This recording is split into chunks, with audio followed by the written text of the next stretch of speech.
Je, mwanamke anaweza kujifungua watoto wangapi katika maisha yake? 10, 20 au hata 44 kama Mariamu na Batanzi kutokea Uganda? Vipi kama nikikwambia kuwa katika Jamhuri ya Kidemokrasia ya Kongo kwenye mji wa Goma kuna mwanamke ambaye amejifungua watoto 53?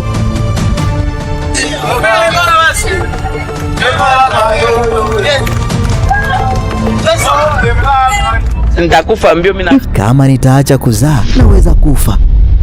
Kama unadhani umeona kila kitu duniani, unajidanganya. Embu fikiria, leo nimekutana na mwanamke ana umri wa miaka 50 na ana watoto 53 na hakuna anayemzungumzia. Mimi ndio mama Francine. Jina langu ni Francine, nina miaka 50 na pia nina watoto 53. Katika video hii tutaangazia jinsi mama huyu alivyozaa watoto 53. Na usicheke, fikiria kama wanafunzi wote wa darasa lako wangekuwa ndugu zako. Ikoje hiyo? Francine alijifungua vipi watoto 53? Ni nani baba yao? Na amewezaje kuwatunza wote kwa miaka yote hii? Na kwa nini hakuna mtu ambaye amewahi kusimulia hadithi yake? Twende pamoja kwa sababu hii itakuwa ni moja ya kisa chenye hisia zaidi kuwahi kutokea. Mtumbu wa Mary anazaa. Nina ndugu 52. Siwezi hata kukumbuka majina yao au nyuso zao wote. Wakati mwingine nakutana na ndugu zangu barabarani na hata siwezi kuwatambua vizuri mpaka wanisimamishe na kujitambulisha. Tuko wengi mno. Mtoto wake wa 6. Mimi ni mtoto wa 6 kati ya watoto 53. Ndugu zangu wengi kwa sasa wameolewa na wengine wameshaoa, na mama yangu ana wajukuu zaidi ya 10.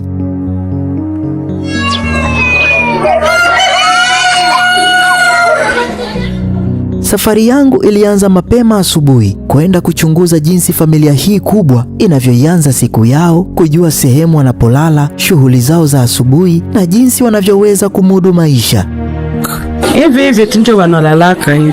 Hivi ndivyo watoto wangu wanavyolala. Kama unavyoona, tukiweka vitanda hapa, chumba kinakuwa kidogo mno. Kwa hiyo tumeamua kuweka magodoro sakafuni. Watoto wakubwa wa kiume na wasichana ambao hawawezi kulala na wadogo, wao wanalala kwenye sofa sebuleni. Ndio maana tulinunua sofa ndefu angalau wazitumie kama vitanda usiku.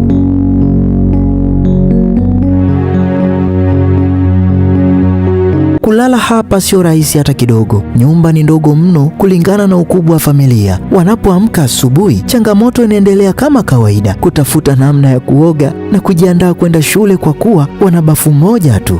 Kama ilivyo kwa watu wengi wa Afrika, hususani sehemu za vijijini, husubiri mpaka majira ya usiku ndio waoge nje. Hiyo ndio lifestyle yao na siwezi kuwalaumu. Je, Francine anahitaji kupika chakula kiasi gani kila siku kwa ajili ya kulisha watoto wake? Baba, kila siku mimi nabapigiaka chakula tu ya mingi, juu watoto ni ba mingi sana.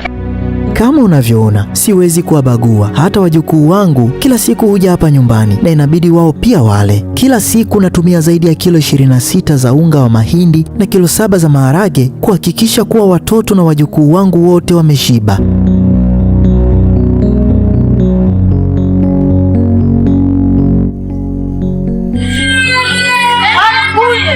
Leo wanapika ndizi aina ya matoke, lakini hebu ngoja tujadili. Sio kusema kuna harusi hapa, maana sio kwa wingi wa watu na chakula hiki. Pia na kazi za hapa ni nyingi mno, na kufanywa na mtu mmoja ni kitu kisichowezekana. Uzuri ni kwamba familia nzima inawajibika katika kazi. Mimi niko komisioner, ni kazi yenye siwezi pata leo kesho donge. Ni aibu sana kwangu maana kazi yangu haitabiriki. Natamani sana ningemsaidia mama yangu maana tupo wengi mno. Lakini safari ya Francine haikuanzia hapa. Nilipokuwa na miaka 16, nilikutana na mwanaume mmoja, akaniambia ananipenda. Ndipo nikapata mimba ya mtoto wangu wa kwanza aitwaye Kambali, lakini aliniacha. Baada ya kufikisha miaka 19, nilikutana na mume wangu ambaye alinipenda sana na ndiye ambaye nimezaa naye watoto 52. Kwa bahati mbaya mume wangu alifariki miezi 2 iliyopita. Kama ungekuja mapema ungeweza kumwona. Alikuwa ni mwanaume wa ajabu sana kuwahi kumwona, na hiyo ni kutokana na nguvu zake.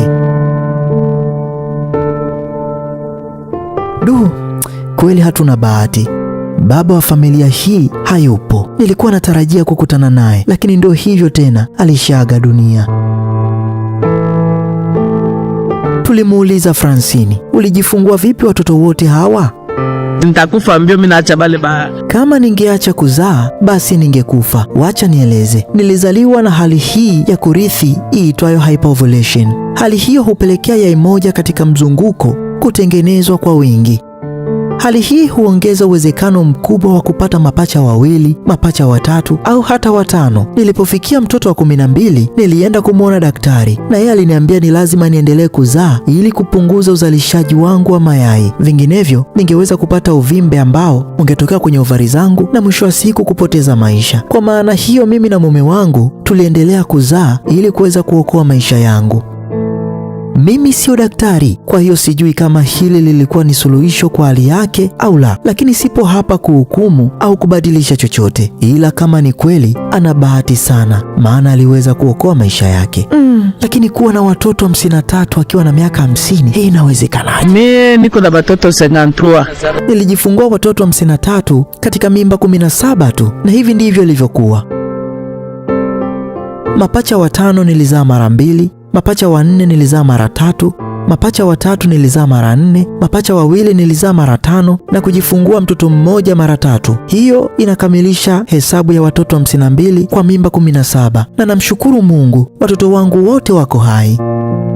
Aha, sasa nimeanza kuelewa. Lakini Francine, kuna mwanamke huko Uganda aliyedai kuwa yeye ndiye mwanamke anayezaa zaidi duniani. Wewe unadhani kuna mtu ana watoto zaidi yako? Kweli? Hebu nitazame nilivyo. Katika nchi hii kuna mambo mengi ya kushangaza ambayo dunia haijui. Labda ni kwa sababu waandishi wa kimataifa mara nyingi hawaji hapa, ndio maana ni vigumu kusimulia hadithi zetu. Watu wanapoisikia Kongo wanachojua wao ni kuhusu vita na madini tu. Hakuna anayejali kusimulia hadithi kama yangu, ndio maana nilibaki bila kujulikana kwa muda mrefu. Usikute kuna mtu ana watoto zaidi yangu, labda hapa Kongo au sehemu nyingine. Kwa hiyo bila vyombo vya habari ni ngumu sana kumjua.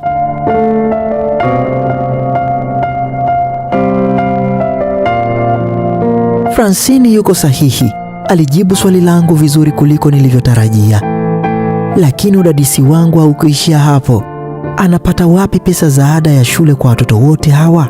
Kusema piko wanasoma. Kwanza hapa tulishukuru Tshisekedi anatuletea masomo ya bure. Kiukweli nashukuru sana serikali ya Tshisekedi kwa sababu elimu ni bure. Acha nikwambie ukweli, yaani kama isingekuwa elimu ya bure basi watoto hawa wasingeenda shule. Lakini sasa kutokana na serikali hii watoto wangu wanasoma bure. Ninapambana tu kuwapatia chakula, dawa na nguo, lakini ada ya shule hilo lishatatuliwa.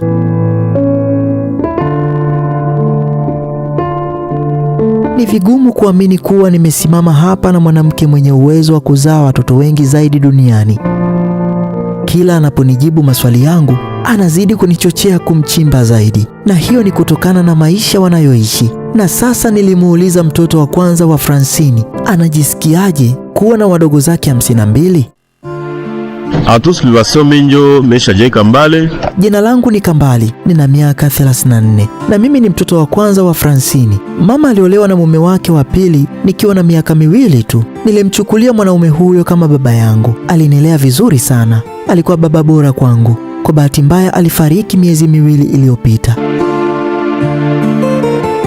Tukamuuliza Kambali, unajua majina na nyuso za ndugu zako wote? Siwezi za kusabilia paske. Akajibu hapana, ni jambo lisilowezekana. Wakati mwingine nakutana nao mtaani na siwatambui, hasa ambao ni wadogo. Nikikutana nao wanapaswa kujitambulisha kwangu kuwa ni ndugu zangu. Sio kwamba siwapendi, lakini kuwatambua wote 52 ni kazi kubwa mno.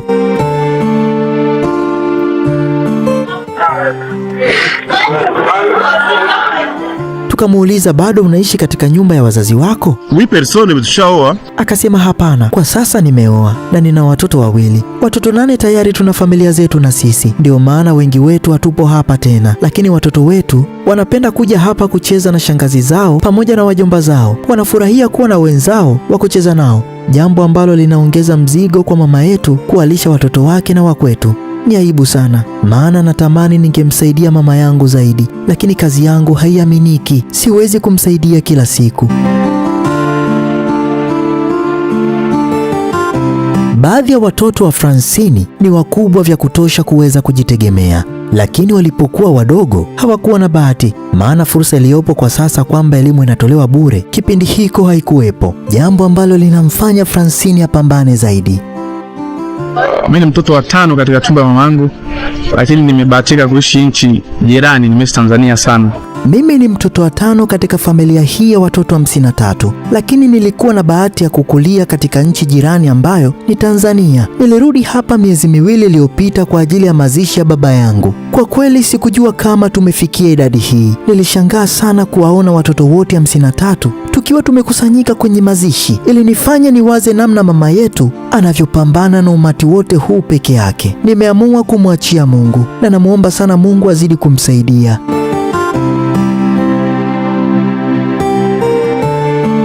Kiukweli watoto wengi hushirikiana na pia wanampenda sana mama yao na hawalalamiki juu ya kuzaa kwake. Wao hukaa kimya. Na baadhi ya watoto kama Nicole kwa sasa ameamua kuanza kujitafutia maisha mapema, na hivi ndivyo nilivyokutana na Nicole. Jina langu Nicole. Jina langu ni Nicole. Mimi ni mtoto wake wa 25. Simchukii mama yangu, lakini maisha ya kule nyumbani ni magumu sana. Nikiwa kama msichana mkubwa, kuishi kule ilikuwa ni vigumu sana kwangu, maana nikikaa kule huwa nakuwa na mawazo mabaya tu ambayo yangepelekea hata wanaume kunitumia ovyo, na ndio maana niliamua kuondoka. Nilipata kazi ya kumsaidia rafiki yangu kuuza katika duka hili dogo la dawa. Nilisoma kozi ya famasi, ndio maana niko hapa. Kiukweli sipati pesa nyingi, ni kiasi kidogo tu ndio ambacho ninakipata, na pia kinanitosha mimi kama mimi, lakini ninajaribu kadri niwezavyo kuweza kuisaidia familia yangu. Namwomba Mungu amsaidie mama yangu kwa sababu sina la kufanya. Usiku unapofika na watoto wanalala wakijiandaa kwenda shule kesho, lakini Francine halali. Ukiachilia mbali na uchovu wa kupika na kuwatunza watoto wote pamoja na wajukuu kwa siku nzima, usingizi hauji mapema kwa sababu hajui atawalisha nini kesho yake. Na ndio maana majira ya usiku Francine hutoka kwenda mitaani Goma kuchoma mahindi ili auze. Amekuwa na ushindani mkubwa sana kwenye biashara yake, na hiyo ni kutokana na kwamba biashara hii imekuwa ikifanywa na watu wengi, na hiyo yote ni kwa sababu ukiwa na mtaji wa shilingi 15,000 tu unaweza kuanza kufanya biashara hii, na mbaya zaidi hapati faida kubwa. Anafanya yote haya kwa ajili ya watoto wake. Nina maswali machache zaidi kwake, lakini ngoja nisubiri asubuhi.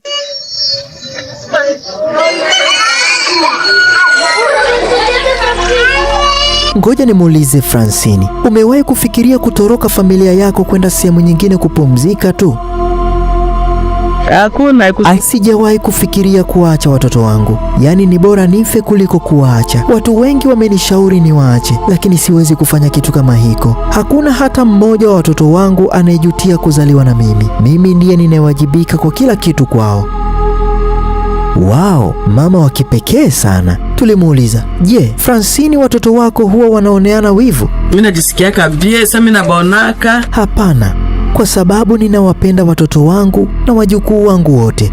Upendo wangu kwao upo sawa kabisa. Wivu hauna nafasi katika nyumba hii. Tatizo letu pekee ni umasikini tu, lakini wivu hapana. Tulimuuliza Francine, unaweza kuyatambua majina ya watoto wako mmoja baada ya mwingine? Ndiyo, juu ilikuwa kwa.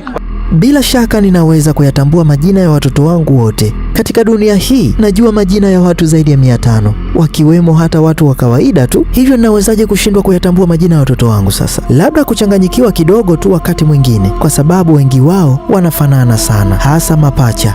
Naweza kuchanganya umri wao au nani alitangulia kuzaliwa, lakini sikuwahi kusahau majina yao au nyuso zao. Je, huwa unawapaje majina ya watoto wako pindi unapowazaa? Na ungependa wawe wakina nani katika maisha yao ya baadaye?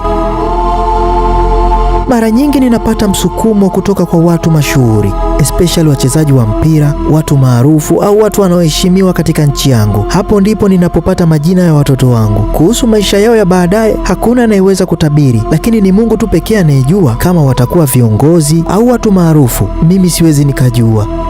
Nilikuwa na swali la mwisho kwa Francine. Ni kipi kinakufanya uwe na furaha? Mwanzoni wa mahusiano yangu nilivunjwa moyo na nikapata furaha baada ya kuwa na baba wa watoto hawa, lakini baada ya yeye kufariki miezi miwili iliyopita niliumia sana, maana alikuwa ni mkarimu na mimi nilimheshimu na kumpenda pia. Kwa sasa furaha yangu hutokana na kuwaona watoto wangu. Kama wakiwa na furaha, nami huwa na furaha pia. Aisee, muda wangu niliutumia kukaa na Francine, nimejifunza jambo fulani, kwamba nisije nikakaa na kufikiria kwamba nimeona kila kitu duniani, na pia nisilalamike tena kuhusu maisha. Maisha na imani huwa vinaendana. Tunafanya kazi kwa bidii kila siku ili kujenga maisha bora ya baadaye, lakini wakati mwingine kile tunachokidhani ni bora kwa ajili yetu hugeuka kuwa msala, na kile kinachoonekana kuwa kibaya hugeuka kuwa baraka kubwa. Francine alizaliwa na hali iitwayo hypovulation ambayo ilisababisha mwili wake kutoa mayai mengi katika mzunguko mmoja, lakini pia alizaliwa shujaa. Yeye ni mpambanaji wa kweli, na nasikitika kwamba ilinichukua muda mrefu kutambua kwamba shujaa sio mpaka avae gwanda. Kuna mashujaa huvaa hata kanga. Usisite kutuwekea komenti yako. Hii ni Sauti ya Fransho kutokea Afrimax. Kumbuka kusubscribe na kusambaza hadithi hii inayomhusu Francine kwa ulimwengu mzima.